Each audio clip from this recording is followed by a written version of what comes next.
Hi everyone, welcome to Single and Married with Ezzy. Thank you for joining me today. My name is Ezzy Odimoko. I'm a mom, a pastor's wife, and I enjoy talking about relationships. I have authored 2 books, Relationship Smart, Love, Courtship, and Marriage for Every Woman. It is a great book for singles, a great book for newlyweds. In it, I talk about making the right choices. I talk about behaviors to avoid. I talk about ways that can help you set up a foundation for a good marriage. My second book is Brighter Days, 100 Thoughts of Hope, Love, and Blessings. It is a devotional book. It's a great book. It has stories for every day with a Bible verse to help you get into your word and have a great habit of studying, doing a Bible study. And so both books are available for you wherever you get your books. You can also get them on Amazon. Today, my topic is reasons you should define your relationship. I find many times people just kind of get into relationships. It's not defined. They don't know. They don't know how to explain it. If you ask them, who is this person? They don't really know how to explain it, right? Are you guys engaged? Are you getting married? And they cannot quite express or explain or, identify or define that relationship. And that is why I want to share reasons you should define your relationship. Number 1, defining your relationship will help you avoid unmet expectations. Disappointments come because of unmet expectations, right? And unmet expectations happen when people don't have defined relationships. They don't know quite what they are into. Are we friends?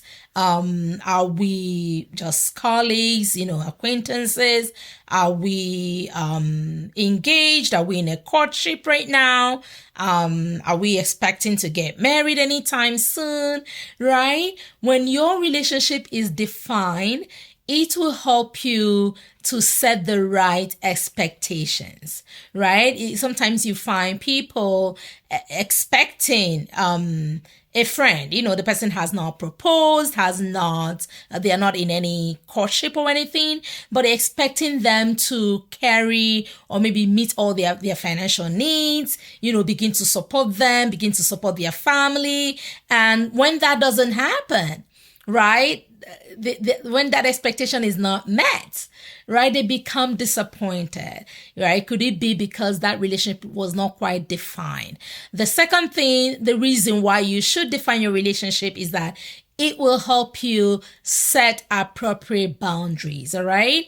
Every relationship or every stage in a relationship will require certain boundaries to be set, right? Having your relationships defined, named, will help you identify and set the right boundary for that relationship, okay?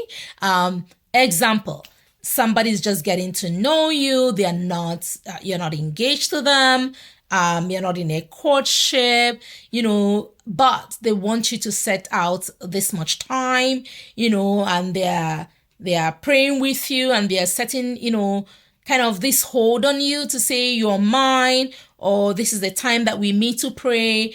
This is the time that we do this together. But there's no basis for that, right? There's no reason for that kind of hold or that kind of expectation or that kind of arrangement based on the level of relationship or the type of relationship that you are in, okay? Or another example could be, a person expects, the other person to meet their financial needs, whereas they are not in any sort of a marriage or even a courtship or even an engagement, right? So that is not setting the proper expectation and boundary, okay, for you. So it will help you to set the right boundaries to say, okay, this is what we can do, this is what we cannot do, this is what is allowed, this is where we can show up, the things that we cannot do together. The third reason that you should define your relationship is that it will help you gauge progress. It will help you evaluate your relationship. When your relationship is defined and you know what you're in, right? It will help you to evaluate and say, okay, are we making progress? It's going to help you ask the right questions. Are we making progress? Okay, we have been in an engagement now for 6 months. Okay, where are we? Where did we start? Where are we? Where are we heading to? Is there progress? Is there movement? Are we stagnant? Is anything happening? Right? It helps you to evaluate your relationship and know where you are at every point in time. Okay? Above all, I would like to add that it will help you avoid disappointments. Very similar to what I said at the beginning, but the number one thing that you can put in place to avoid disappointment is to define your relationship. I've met people who felt disappointed that the guy did not marry them, while the person never intended to marry them anyway, right? But because the relationship was not defined, they felt they were in some sort of courtship, whereas it wasn't a courtship. The person had never proposed to them, right? So it's important. Don't be afraid to ask questions.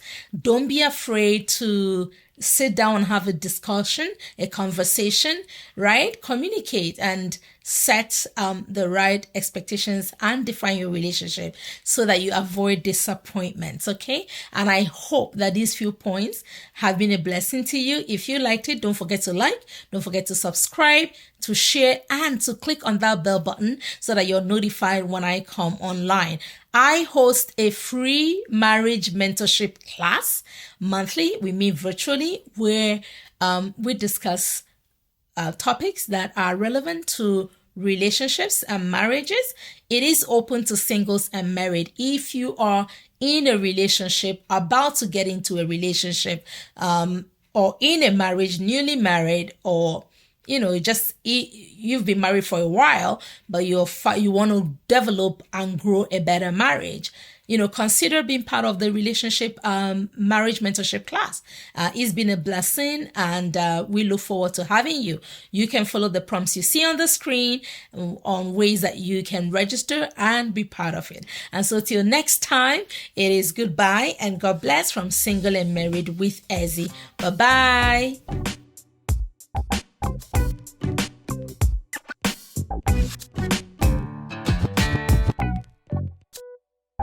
Thank you.